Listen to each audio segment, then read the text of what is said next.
একই দিনে দুটি নির্বাচন যেন অবাধ, সুষ্ঠু, উৎসবমুখর ও আনন্দঘন পরিবেশে অনুষ্ঠিত হতে পারে সেই লক্ষ্যে পেশাদারিত্ব, নিষ্ঠা ও আন্তরিকতার সাথে কাজ করছে ঢাকা মেট্রোপলিটন পুলিশ।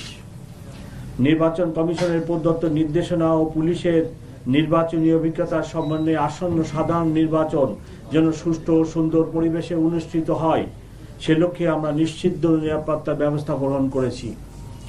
প্রিয় সাংবাদিকবৃন্দু, আসন্ন জাতীয় সংসদ নির্বাচন ও গণভোটে পুলিশের মূল দায়িত্বগুলো হলো নিম্নরূপ: নির্বাচনী এলাকায় সার্বিক শান্তি শৃঙ্খলা বজায় রাখা ও ভোট কেন্দ্রের অভ্যন্তরে শান্তি শৃঙ্খলা বিধান এবং ভোট গ্রহণের জন্য প্রয়োজনীয় নিরাপত্তা নিশ্চিত করা, নির্বাচন সংশ্লিষ্ট সকল সংস্থা ও নির্বাচনী সামগ্রী পরিবহনের নিরাপত্তা, নির্বাচন কর্মকর্তা ও কর্মচারীগণের নিরাপত্তা নিশ্চিত করা, নির্বাচন কার্যালয়সমূহ রিটার্নিং ও সহকারী রিটার্নিং অফিসারের কার্যালয়ের নিরাপত্তা বিধান করা, ভোটাররা যেন নির্বিঘ্নে ভোটাধিকার প্রয়োগ করতে পারেন সেই জন্য আইন শৃঙ্খলা পরিস্থিতি নিশ্চিত করা, মোবাইল ও স্ট্রাইকিং টিমের মাধ্যমে ভোট কেন্দ্রের শান্তি শৃঙ্খলা বজায় রাখা, সংবেদনশীল ভোট কেন্দ্রসমূহের দায়িত্বে নিয়োজিত পুলিশ সদস্যদের মধ্য থেকে একজনের সাথে বডি অন ক্যামেরা ব্যবহার করা, অন্যান্য আইন শৃঙ্খলা বাহিনীর সাথে যৌথ অভিযান ও চেকপোস্ট পরিচালনা করা, প্রার্থী ও নির্বাচন সংশ্লিষ্ট গুরুত্বপূর্ণ ব্যক্তিদের নিরাপত্তা বিধান করা।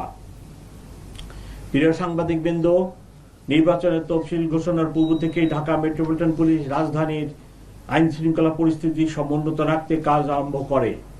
এর অংশ হিসেবে নির্বাচনের দায়িত্ব পালনে পুলিশের সক্ষমতা ও দক্ষতা বৃদ্ধির জন্য ডিএমপির প্রায় 25,000 সদস্যকে নিবেদন সংক্রান্ত বিশেষ প্রশিক্ষণ প্রদান করা হয়েছে।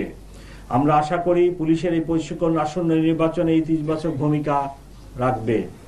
অবাধ, সুষ্ঠু ও নিরপেক্ষ নির্বাচনের জন্য পুলিশ সদস্যদেরকে স্বীয় দায়িত্ব, কর্তব্য, পেশাদারিত্ব নিরপেক্ষভাবে পালনের জন্য নির্দেশ প্রদান করা হয়েছে। আমাদের সীমিত সম্পদ ও জনবলের সর্বোত্তম ব্যবহারের মাধ্যমে ত্রুটিহীন ও সর্বজন গ্রহণযোগ্য একটি নির্বাচন উপহার দিতে আমরা প্রতিশ্রুতিবদ্ধ। প্রিয় সাংবাদিকবৃন্দ, এবছর ঢাকা মেট্রোপলিটন এলাকায় মোট 2131টি ভোট কেন্দ্র রয়েছে। অবস্থান, ভোটারের সংখ্যা এবং নিরাপত্তার পরিস্থিতি পর্যালোচনা করে ভোট কেন্দ্রগুলোকে দুটি শ্রেণীতে ভাগ করা হয়েছে। গুরুত্বপূর্ণ 1614টি ভোট কেন্দ্রগুলো 4 জন করে এবং সাধারণ 517টি ভোট কেন্দ্রগুলোতে 3 জন করে পুলিশ সদস্য মোতায়েন থাকবে। এছাড়া আমরা আরো 37টি ভোট কেন্দ্র চিহ্নিত করেছি ঝুঁকিপূর্ণ বলে মনে করে, এবং সেই 37টি কেন্দ্রে 7 জন পুলিশ অফিসার নিয়োজিত থাকবে। ভোট কেন্দ্রের পরিস্থিতি কন্ট্রোল রুমের মাধ্যমে পর্যবেক্ষণের জন্য থাকবে বডি অন ক্যামেরা। একাধিক ভোট কেন্দ্রের নিরাপত্তার জন্য থাকবে 180টি স্ট্রাইকিং টিম ও 510টি মোবাইল টিম। এছাড়া ঢাকা মহানগরীর 8টি ডিভিশনে 8টি পৃথক কন্ট্রোল রুম এবং 4টি বিশেষ কন্ট্রোল রুম স্থাপন করা হয়েছে। সুবিধাজনক স্থানে মোতায়েন থাকবে স্পেশাল রিজার্ভ ফোর্স। ঊর্ধ্বতন কর্মকর্তাদের সরাসরি নেতৃত্বে থাকা এইসব ফোর্স প্রয়োজনে দ্রুত যে কোনো স্থানে মোতায়েন করা হবে। জরুরি পরিস্থিতি মোকাবেলা করার জন্য সোয়াট, bomb disposal unit, dog squad, crime scene van ও অশ্বারোহী পুলিশ মোতায়েন করা হবে। প্রিয় সাংবাদিকবৃন্দ, নানা কারণে এবারের নির্বাচন আমাদের কাছে অত্যন্ত গুরুত্বপূর্ণ। অতীতে নির্বাচনে পুলিশকে যেভাবে ব্যবহার করা হয়েছে সেই কালিমামুক্ত হয়ে জাতিকে একটি অর্থবহ ও সর্বজন গ্রহণযোগ্য নির্বাচন উপহার দিতে আমরা প্রতিশ্রুতিবদ্ধ। যে ত্যাগ ও রক্তের বিনিময়ে দেশ একটি শান্তিপূর্ণ নির্বাচনের দ্বার প্রান্তে উপস্থিত হয়েছে তা এগিয়ে নিতে আমরা ইস্পাত কঠিন মনোবল নিয়ে প্রস্তুত রয়েছি। আপনাদের মাধ্যমে সর্বসাধারণের নিকট স্পষ্টভাবে বলতে চাই, এই নির্বাচনে আমরা সর্বোচ্চ পেশাদারিত্ব ও প্রস্তাবিত নিরপেক্ষতার সাথে দায়িত্ব পালন করে এমন একটি মানদণ্ড স্থাপন করব যা ভবিষ্যতের জন্য অনন্য উদাহরণ হয়ে থাকবে। সম্মানিত নগরবাসীর নিকট আমার অনুরোধ, আপনারা নিশ্চিন্তে, নির্ভয়ে ও নির্বিঘ্নে ভোট কেন্দ্রে এসে সুশৃঙ্খলভাবে আপনাদের নাগরিক অধিকার প্রয়োগ করুন। আসুন নতুন বাংলাদেশ গড়ার ঐতিহাসিক এই মহেন্দ্রক্ষণে সকলে সম্মিলিত অবদান রাখি। মহান আল্লাহ আমাদের সহায় হন। আপনাদের সকলকে আন্তরিক ধন্যবাদ ও কৃতজ্ঞতা প্রকাশ করছি। Thank you very much. ধন্যবাদ স্যার। নির্বাচনের সংক্রান্ত বিষয় ছাড়া কোনো প্রশ্ন করবেন না। আমরা আজ প্রশ্ন নিচ্ছি, স্যার যেভাবে বলেছেন নির্বাচন সংক্রান্ত এবং আজকের ব্রিফিং সংক্রান্তে একজন করে প্রশ্ন করবেন প্লিজ। আমার নাম আলামিন, আমি আমার দেশের সিনিয়র রিপোর্টার। আমি একটাই জানতে চাচ্ছি, সেটি হচ্ছে 3 দিন আগে সেনাবাহিনীর পক্ষ থেকে বলা হয়েছে মিরপুরে একটি প্রেস ব্রিফিং ঢাকায় 2টি ঝুঁকিপূর্ণ আসন রয়েছে। আপনাদের মিরপুরে 2টি আসন না, আসন না, 2টি কনস্টিটিউয়েন্সি। আচ্ছা, হ্যাঁ। তো এখন মানে আপনাদের প্রতিবেদনে কয়টা আসনের এখানে টোটাল ঢাকায় প্রায় 20টি আসন রয়েছে। তো সর্বোচ্চ কি আপনারা কয়টি আসন দেখছেন? পাশাপাশি আরেকটি এর সঙ্গে সংযুক্ত করতে চাই যে 3 দিন আগে সাংবাদিকদের উপর যে একটা হামলার ঘটনা হয়েছে, পুলিশ নতুন পোশাকে আসলো, সংস্কার হলো, এরপরে হামলার ঘটনা, এই বিষয়টির ব্যাপারে আপনাদের সেটা তো ভিন্ন ইভেন্ট। আমরা বলতেছি নির্বাচন সংক্রান্ত প্রশ্ন করেন। আচ্ছা, একটা প্রশ্ন আমরা নিয়েছি, এটার উত্তরটা শেষ হওয়ার পরে বাকি প্রশ্ন করলে ভালো হয়। ধন্যবাদ। লিটন ভাই, এটা শেষ হোক ওনার প্রশ্নটা।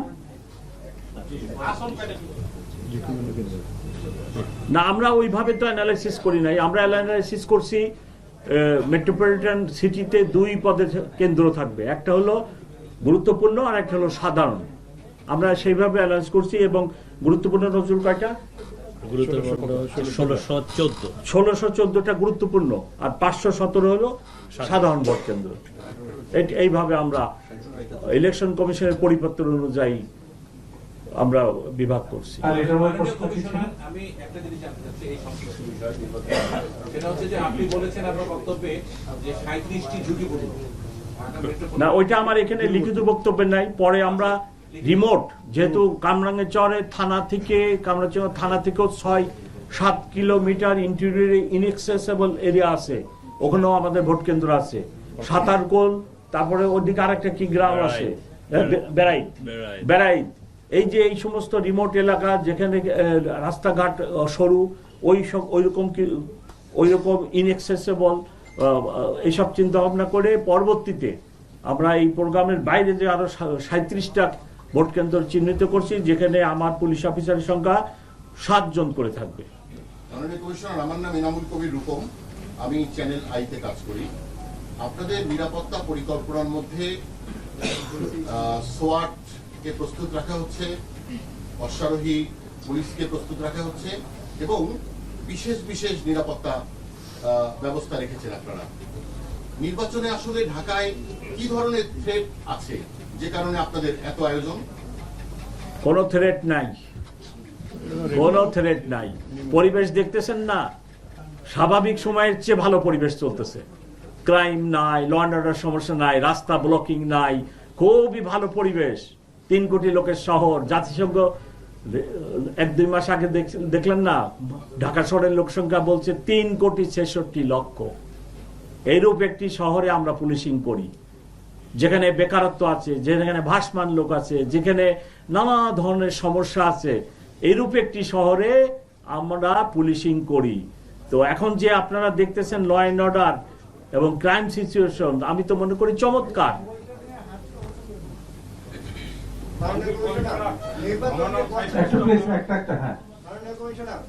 নির্বাচনকে প্রস্তাবিত করার জন্য কি ধরনের ব্যবস্থা নেওয়া হচ্ছে বলে আপনাদের কাছে প্রশ্ন? প্রশ্নবিদ্ধ হবে না। আমরা যতটুকু বিভিন্ন সূত্র থেকে জেনেছি যে রাজনৈতিক দলের পক্ষ থেকেও ব্যালট পেপার, আপনিও ওই রূপ একটি রাজনৈতিক দলের নিশ্চয় মেম্বার।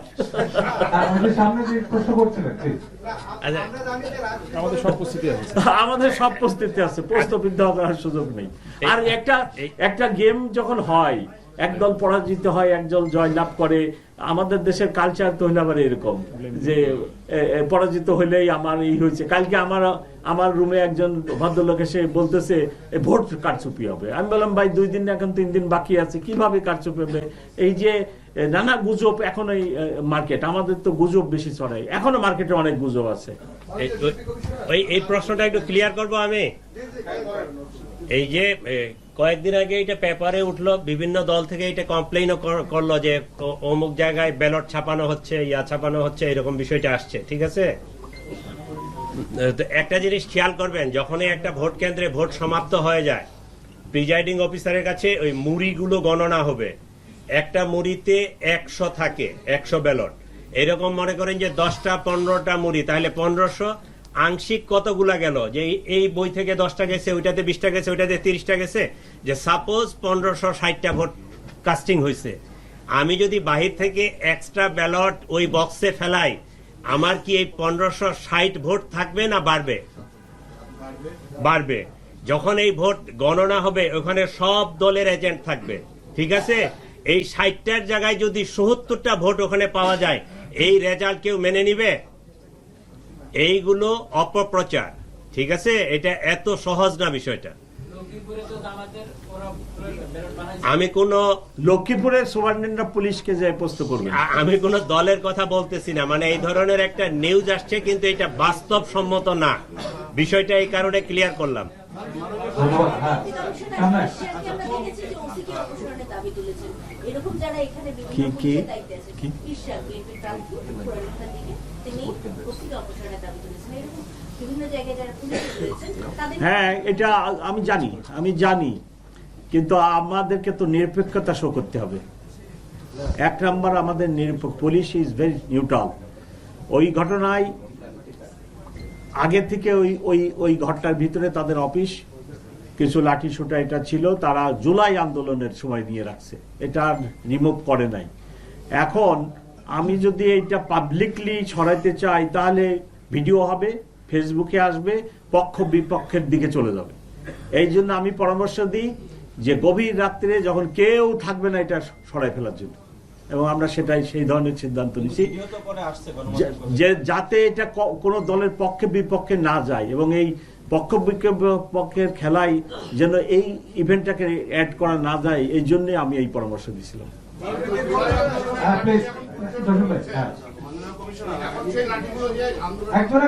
ওই ইভেন্ট শেষ। একজন করে যে প্রশ্ন হয়ে গেছে ওটা রিপিট করার দরকার নাই। জসিম ভাই, একটা বিষয় সেটি হচ্ছে সেই লাঠি এখন যদি পুলিশের উপরে ওঠে, সেই লাঠির আগে দিনের বেলা নিতে সমস্যা কোথায়? নাম্বার 1। নাম্বার 2, নির্বাচন চলাকালীন সময় আমরা এখন দেখতে পাচ্ছি গণমাধ্যম বা মোবাইল হাতে কাউকে দেখলেই সেখানে হামলা বা নানা প্রশ্ন উঠছে।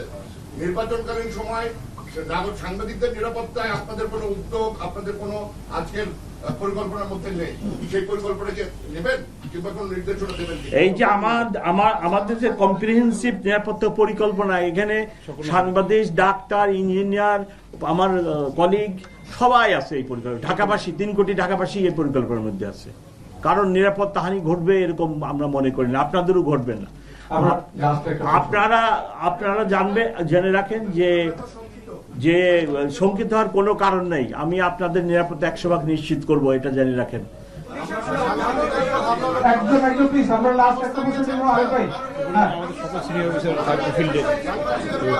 একটা কোশ্চেন কে করবেন করেন না, ইউ ডিসাইড। একটা কোশ্চেন নিব, আর বসেন, আপনি করবেন, তাহলে এনাদের দেখে থামান।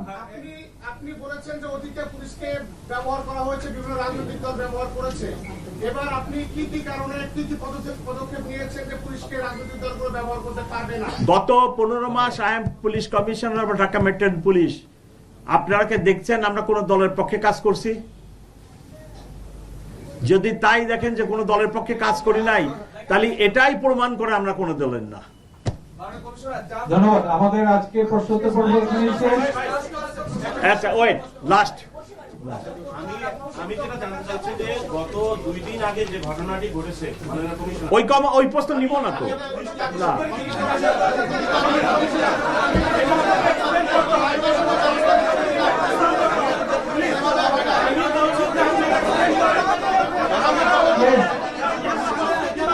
আমরা আপনাদের সহযোগিতা কামনা করছি।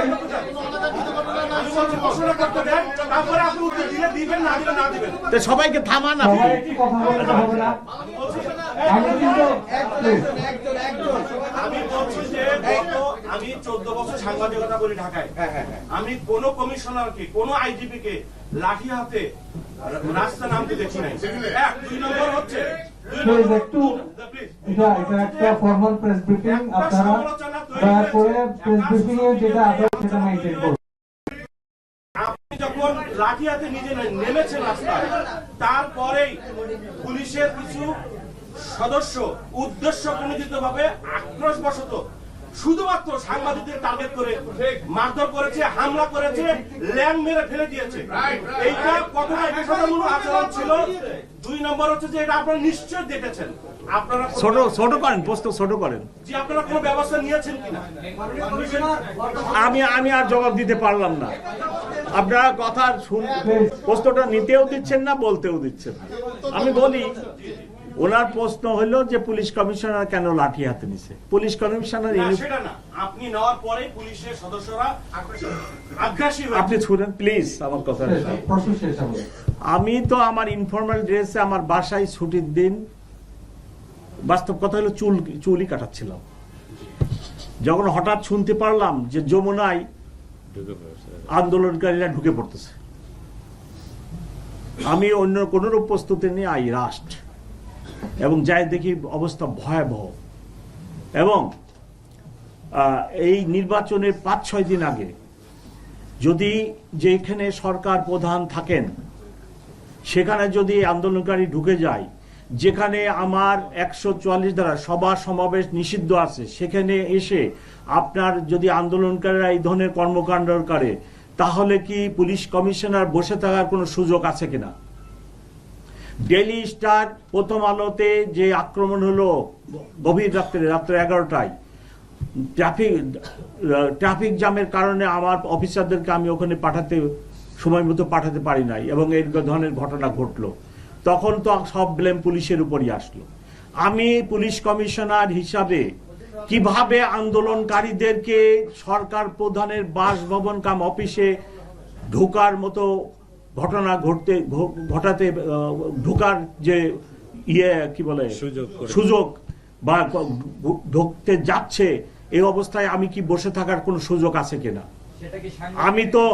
আমি তো শুধু আমি নিজেই যাই নাই। অ্যাট ওয়ান স্টেজ আমি আমার ইন্সপেক্টর জেনারেলকে ফোন করছি যে ভাই আমি তো একা পারতেছি না, you should come to help me, এবং ইন্সপেক্টর জেনারেল নিজেও সেখানে আসছে, আপনারা দেখছেন কিনা। ততক্ষণে আমরা আন্দোলনকারীকে শেরাটনের ওই পাশে নিয়ে গেছি, আমার ডান পাশের কলিগ বাম পাশের কলিগ সবাই উপস্থিত ছিল, ততক্ষণে ইন্সপেক্টর জেনারেল এসে উপস্থিত হয়েছে।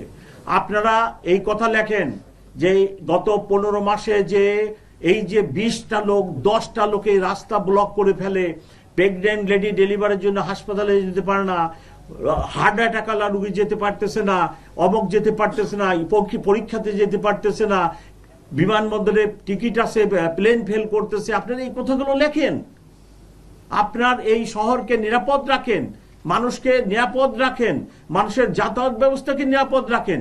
আপনার কোথায় কোথায় রাস্তা বন্ধ, কোথায় কোথায় রাস্তা বন্ধ, এটা কি মিথ্যা বলতেছি আমি? আপনিও তো মুভমেন্ট করতে পারেন না। ধন্যবাদ আমাদের